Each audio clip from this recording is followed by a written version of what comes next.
A special thank you to my patrons NQS and McPuffin, and to YouTube member Holly Miller for supporting the channel and supporting my content. Thank you.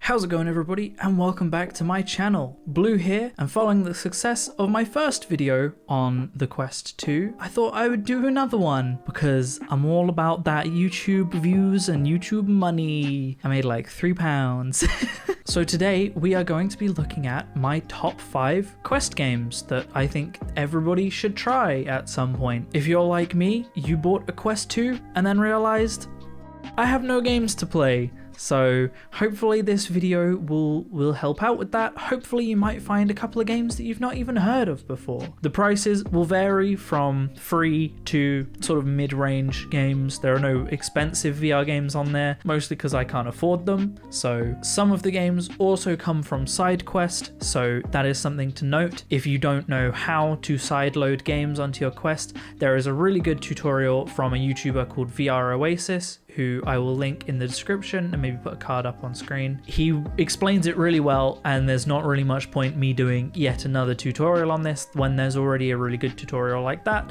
So go check that out if you want to sideload games and don't know how. VR Oasis is really good for that kind of thing. This list will have no particular order, and comfort levels may also vary, but I'll be sure to mention the slightly harsher games, the games that will make you a little bit more queasy as we go. So that's something to consider too. First on my list is a game that is most likely on just about everyone's top VR games lists, but it is just that good.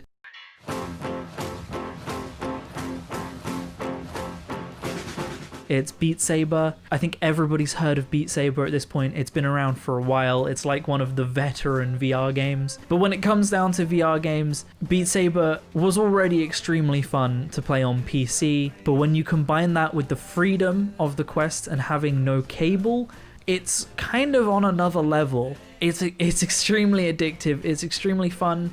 And you'll exercise without even knowing you're exercising.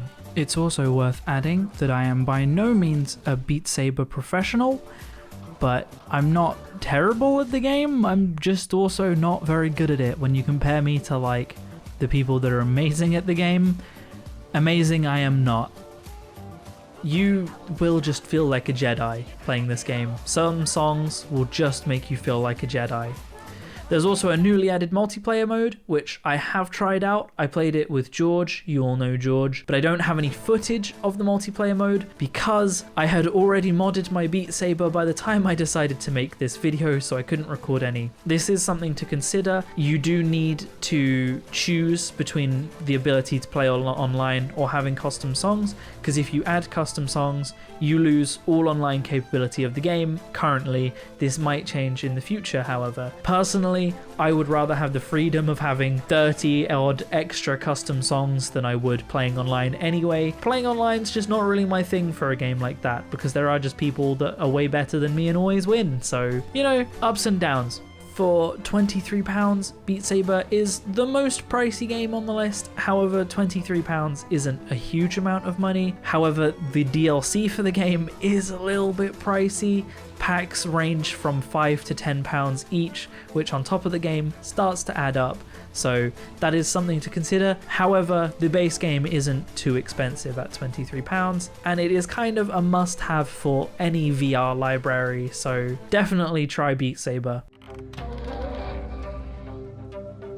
The second game is a game that I have not seen on any lists of must-haves that I'm aware of, and that game is Holopoint. Now, Holopoint, I actually used a bit of footage on in my first Quest video, is essentially that scene in the Hunger Games where Katniss Everdeen goes into that weird hologram training thing with her bow, except it's a VR game. I find myself even more exhausted playing this than I do with playing other games like Beat Saber, for example. It's a lot of exercise. You do a lot of ducking, weaving, shooting, so it's really exhausting. My back and my abs ache after playing this for half an hour, but it's really addictive, so you get a lot of good exercise in with it. It's worth noting that the Steam version of this game has a bit more content. There are a few extra levels, there are a few extra game modes that I'm aware of that I haven't seen in the Quest game. I maybe just haven't unlocked them or found them yet, but I don't think they are there.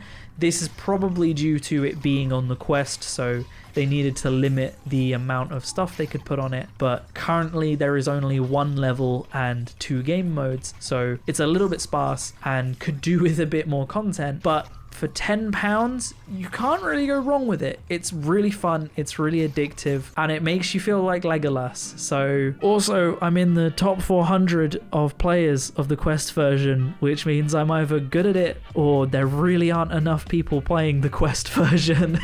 We need more players because I should not be in the top 400 of a game, I'm just saying. The next game is SUPERHOT VR, which is an incredible VR game. Unfortunately, I couldn't get any good footage of it, as when I tried to record with the Quest 2, this happened. However, if you are curious about the game and want to see more gameplay of it, then I will show in this video without causing epilepsy. I do have a full playthrough on my channel, playing it on Steam VR. Now, have you ever watched The Matrix and thought to yourself, wow, I wish all of the enemies were red low poly guys? Well, then this is the game for you, without all the flips and dives, that is. In SUPERHOT, time stands still with you and moves with you. When you move, so shall the game. Time only moves when you move. That's their motto. I wanted to say other ways of saying it, I don't know why. I won't spoil any of the story because it has an interesting take on things and is quite a bizarre story to check out. However, if you don't have a VR system and are curious about the story, I definitely recommend watching my playthrough of it. If you do have VR and are considering getting it,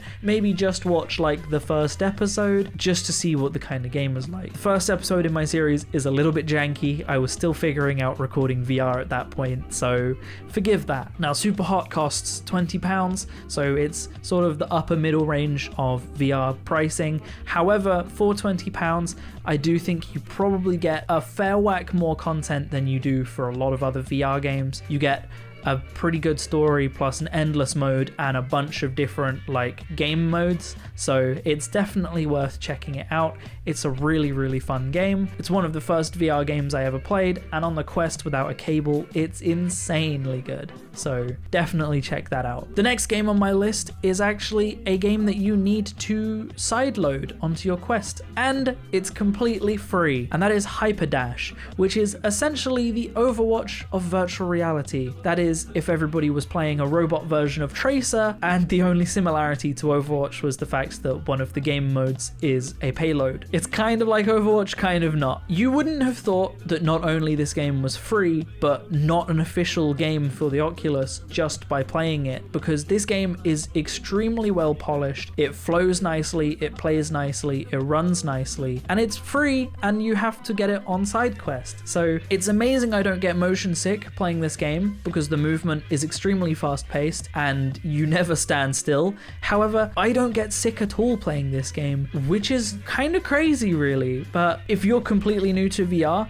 it might be worth waiting a little while for your VR legs to come in a bit before playing this, or you might fall over. But I don't get motion sick playing this game at all. There is also a practice mode, so if you don't want to play with online people straight away, you can play that. And there are a few varieties of game modes, being a payload, there's a King of the Hill, there's a free-for-all. I played it with George. I got loads and loads of recorded footage. I'm not going to be able to show you all of the footage. I recorded way too much. That's definitely a really fun FPS, and it's multiplayer and it's free. So Hyperdash, really good game, surprisingly. The final game on my list, this was actually a toss-up between 2 games. The original game I was going to put here was Echo Arena. However, my favorite game mode in Echo Arena, the combat mode, isn't in the Quest version, so I just couldn't put it in. So the game I chose is Pavlov Shack. Pavlov Shack is basically Pavlov, which is a PC VR game, only on the Quest. I believe it's by the same people, and to sum that up, it is essentially Counter-Strike but for VR. It has a variety of different game modes. It has a TTT mode, it has just a team fight, it has a bomb defusal, it has a zombie mode. It's got loads of game modes. I'm not ashamed to say that the zombie mode scares me. I can barely play it solo. I panic. It's scary in VR, okay? Don't judge me. Don't. Zombies are scary in VR, alright? It's a scary game mode. I couldn't get the multiplayer to work when I was trying to record this with George, so all of the footage I'm going to be using are bot matches and solo zombie games, so that's not going to last long. The game does have offline modes for that, and I'm pretty sure that the online being a problem was just an issue for me personally, because there are a lot of lobbies full of a lot of people, so I can't imagine that everyone has issues with the online, or no one would have any lobbies open. This game makes me very motion sick. I don't know why, I don't know what exactly it is about the movement, but I get very sick playing this game. I can only last half an hour to maybe 45 minutes before I have to take a break. So if you are a new person to VR that is not quite used to movement in VR, definitely wait before you start playing this, because if you play a game that makes you motion sick really early on, then it will kind of ruin your experience in VR from that point onwards. But it's a really fun game, and it's also free, unlike the PC version, so it's definitely something to check out when you're getting a little more used to VR movement. I'm aware that there are games that other people would put on this list that I have missed, however most of them I probably can't afford to get because I'm poor and I haven't played them. For example, Onwards looks like a FPS similar to Pavlov. It looks a little bit cleaner and a little bit better made, however I can't afford to buy it, so I haven't played it, so I can't put it on the list. Similarly, there are story-driven games like Vader Immortal, which look really fun and look really good, but it's like £5 per episode, and there's a bunch of episodes, so I just cannot afford to get it all, so it's not on the list. Hopefully, if you're like me and you're poor and you couldn't afford to get games, this list will help, because some of the games are quite cheap and some of them are even free. Hopefully for people like me, this is a good list and you'll enjoy these games. I hope you've enjoyed this video and maybe discovered, I hope you've enjoyed this video and maybe discovered a couple of Quest games that you didn't know about and can enjoy, because I've not seen a couple of these on any lists, so definitely check them out. If you liked the video, then maybe consider subscribing for more. These VR videos seem kind of popular so far, so maybe I'll do more talking about other things to do with the Quest 2 perhaps. If you want to support me, then I have a Patreon down below, or you can click the join button to support the channel. I also stream over on Twitch every Thursday and Saturday at 8 PM UK time, so go check that out. That's always fun. Other than that, thank you so much for watching, and I will see you in the next video. Peace out.